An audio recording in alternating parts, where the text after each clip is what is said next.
भावना सदियों पहले एक शक्तिशाली जादूगरनी ने एक शाही परिवार को श्राप दिया था। उसकी नफरत तब जाग उठी जब राजा ने उसकी मांगें ठुकरा दी और अपनी प्रजा की भलाई के लिए अपने प्राणों की परवाह नहीं की। जादूगरनी ने कहा, तुम्हारा पहला पुत्र तब तक मानव नहीं बनेगा जब तक चांदनी के नीचे सच्चे प्रेम की रोशनी उसका श्राप नहीं तोड़ देती। राजकुमार रियान इसी श्राप के साथ पैदा हुआ। दिन के समय वह एक साहसी और सुंदर इंसान होता, लेकिन चांदनी रात में वह एक क्रूर भेड़िया बन जाता। राजा और रानी ने रियान को एक दूरस्थ किले में भेज दिया ताकि वह सुरक्षित रह सके। वह दिन में महल के प्रेम से वंचित रहता और रात में अपनी मानवता के लिए तरसता।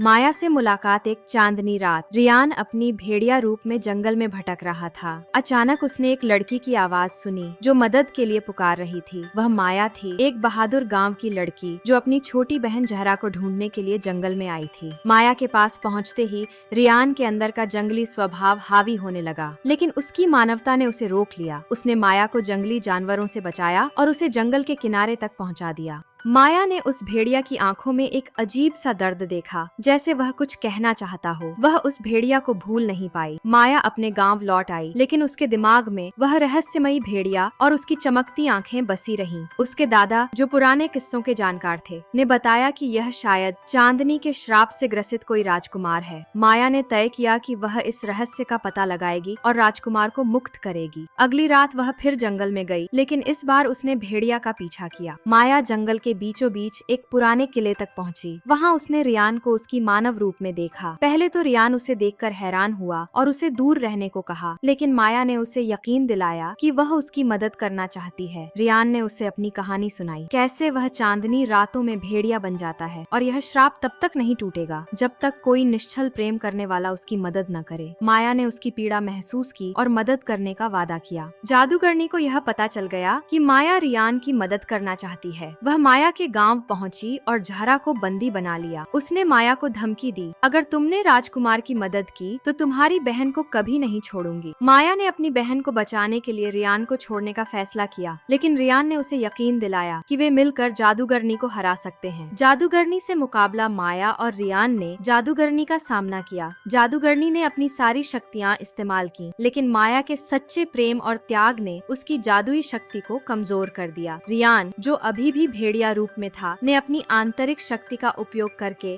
जादूगरनी को हरा दिया। अंतिम दृश्य, श्राप का अंत। माया के प्रेम और बलिदान ने रियान के श्राप को तोड़ दिया। वह हमेशा के लिए मानव बन गया। समाप्ति, जादूगरनी के खत्म होने के बाद रियान और माया ने एक नई जिंदगी शुरू की। चांदनी रात, जो कभी रियान के लिए श्राप थी, अब उनके लिए प्रेम का प्रतीक बन गई। जहरा भी आजाद हो गई और गांव वालों ने रियान को उसके असली रूप में अपनाया। माया और रियान का प्रेम इस बात का प्रमाण बन गया कि सच्चा प्रेम और बलिदान किसी भी श्राप को हरा सकते हैं।